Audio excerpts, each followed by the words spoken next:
All right, Mr. Copeland, go ahead and approach the witness stand. Before you sit down, if you would turn and face Deputy Hand and be sworn as a witness. Raise your hand. You swear affirm the testimony you're about to give a quarter of the truth, the whole truth, nothing but the truth, sir? Yes. You may be seated. You state your first and last name with the spelling of both, please. You say that again? State your first and last name with the spelling of both, please. Kenneth Copeland. Mr. Copeland, do me a favor. Pull your chair up as close as you can to the microphone and speak directly into it so we can all hear you. So if you could state and spell your first and last name for the record, please. Kenneth Copeland. Spell it, please. Kenneth All right, thank you, sir. All right. And Mr. Copeland, good afternoon. Do you want to be here? Ma'am? Do you want to be here? I'm here. Okay. Are you going to let me ask you some questions? Okay. How old are you? Grown. Okay, what does grown mean? I'm an adult. Okay. And when you say you're an adult, what number in years are you?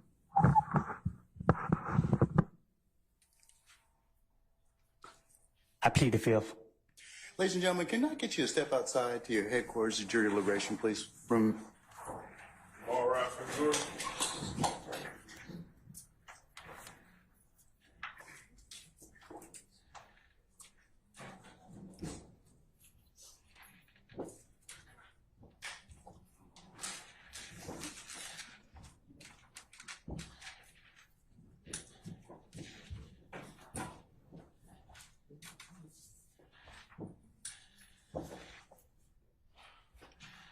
All right, ladies and gentlemen, please be seated. Our jury has left us. Mr. Copeland, given the fact that you have invoked your Fifth Amendment privilege, but the state has already given you immunity under 24-5-507, this court holds you in willful contempt, and we'll see you on Monday. And we'll see if we can get some more testimony at that point in time. Take him into custody.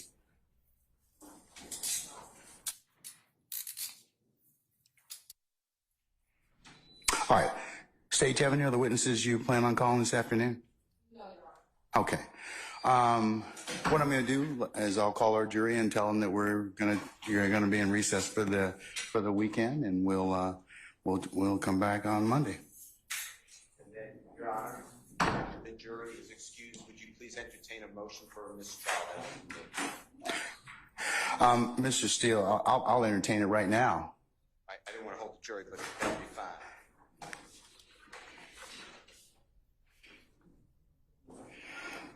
And what's the basis for your mistrial? We didn't know he was going to invoke. We didn't know what he was going to testify to, and I certainly didn't let him. He was only asked one question. So at this point in time, there's really, you can't knowingly let a witness invoke their Fifth Amendment privilege in front of a jury, but that didn't happen in this case. Last thing we heard from Mr. Copeland was he was going to testify. So everything you say, I'll adopt, because I was about to say those words.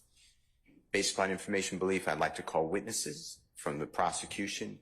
I was told, I do not have the personal information, but I was told that Mr. Copeland made that known to officers of the prosecution team prior to being called right now.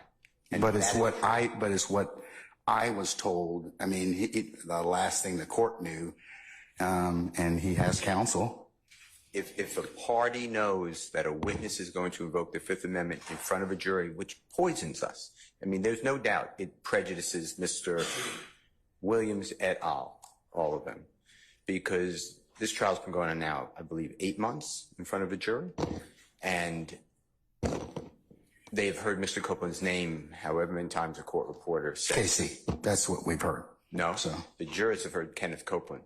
And as well, okay. I opened on him that he's the killer. We cross-examined all these witnesses about Kenneth Copeland. The state talked about Kenneth Copeland. My point is, if this honorable court finds that the state knew or had reason to believe that he was going to do this in front of a jury, that his response was going to be, I'm invoking the Fifth Amendment, then, Your Honor, yes, I adopt what you said. That's wrong of a party, and I'm moving for mistrial. Okay. Okay. All right, sir. Thank you. All right. Yes, sir. It would apply to everyone. Yes, Ms. Love. Your Honor, I'd just like to put some things on the record regarding Mr. Copeland. As we stated earlier, Mr. Copeland has... I don't want to interrupt you. Your Honor, I'm just telling the court I am not accepting the proffer. Your Honor, if I may... Okay, but counsel gets the proffer, Mr. Steele. I can accept that. So could you sit down at that time, sir? Sit down. Okay, thank you, sir. All right, Ms. Love, you can complete your proffer at this point. Your Honor, yes. Just to relate to the court the observations that members of our office have made throughout the course of this morning and throughout the time that we've been dealing with Mr. Copeland. Our cause for concern is Mr. Copeland's communication that he is going to us, that he is going to speak, that he is going to speak on the stand, that he is going to testify, and watching what happens when Mr. Copeland gets on the stand. Mr. Copeland did not want to have to be taken into custody. The court gave him the opportunity to have present in court with him someone who is supposed to be representing his best interests.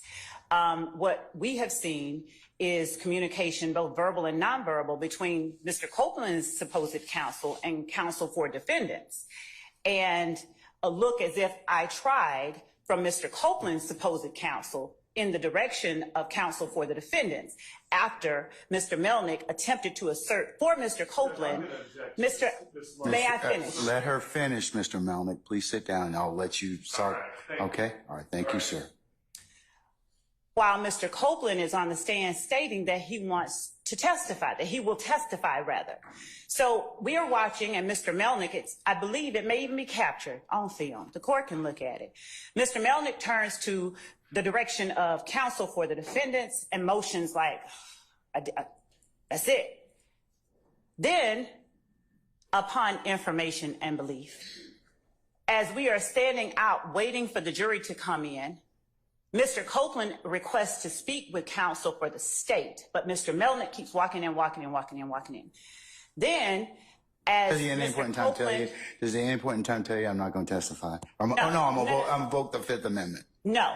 As what happens, as Mr. Copeland requested to speak with the state, Mr. Melnick keeps going in regardless of Mr. Copeland's request to speak with the state. And then we learn that Mr. Melnick tells Mr. Copeland they are going to hammer you. So Ms. Hilton comes back in and asks me, had I spoken with Mr. Melnick? Had I told him that we are going to hammer Mr. Copeland? The state had not made any such communication with anybody. So what we are seeing, we believe, is tampering with witnesses, this particular witness on the part of people who are not the state. So we are concerned. I don't know that Mr. Copeland's interest is being represented when that interest may not be in alignment with the people that Mr. Melnick is communicating with on breaks. And after Mr. Copeland has communicated to this court, he will testify. So watching the goings on as Mr. Copeland is not on the stand, it has been publicized. It has been hyped up that Mr. Copeland is the next witness. Mr. Copeland is the witness. And then Mr. Copeland, he's been nothing but cordial. He's been nothing but communicative with Ms. Hilton during the time that she has been interviewing him and speaking with him. And the reason Ms. Hilton was not in here just now when the jury came out is that Mr. Copeland asked to speak with Ms. Hilton. But Mr. Melnick kept going back in there and going back in there and going back in there. And the reason that we have a problem with this is that Mr. Copeland is not facing any charges. For Mr. Melnick to suggest or say to him that we're going to hammer him, it causes us to call into question whose interest he's representing. And so we would ask that, you know, what I haven't even thought of in my mind an appropriate remedy at this point, because it is wrong for parties to inject themselves on behalf of purportedly one person. And I don't know, I guess they're, you know, I don't know what's going on, but I can say that this entire day starting from the point at which Mr. Melnick is invoking Mr. Copeland's Fifth Amendment right after Mr. Copeland has said he's going to testify, has gone a little off rails, and it's a little bit concerning.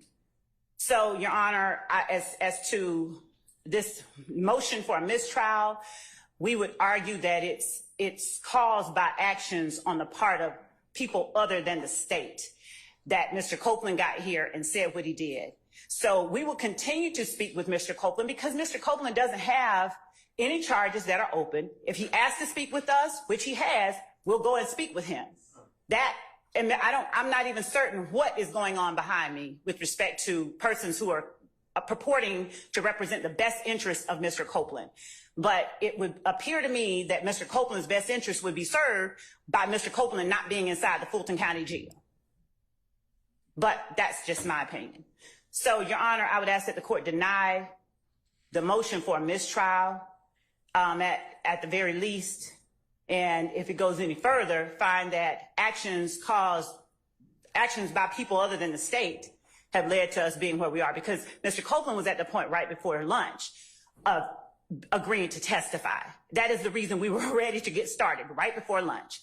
Because now he's been told he's going to be hammered by his attorney, I guess. He told him that, I guess, the state's going to hammer him. I don't even know what. But Ms. Hilton has gone over the questions that she has for Mr. Copeland. She has spoken with him about it. They have been speaking cordially with one another.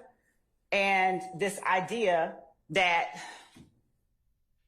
somehow someone is entitled to a mistrial as a result of this action on the part of Mr. Copeland is a farce under these circumstances. We'd ask that the court deny the motion. All right.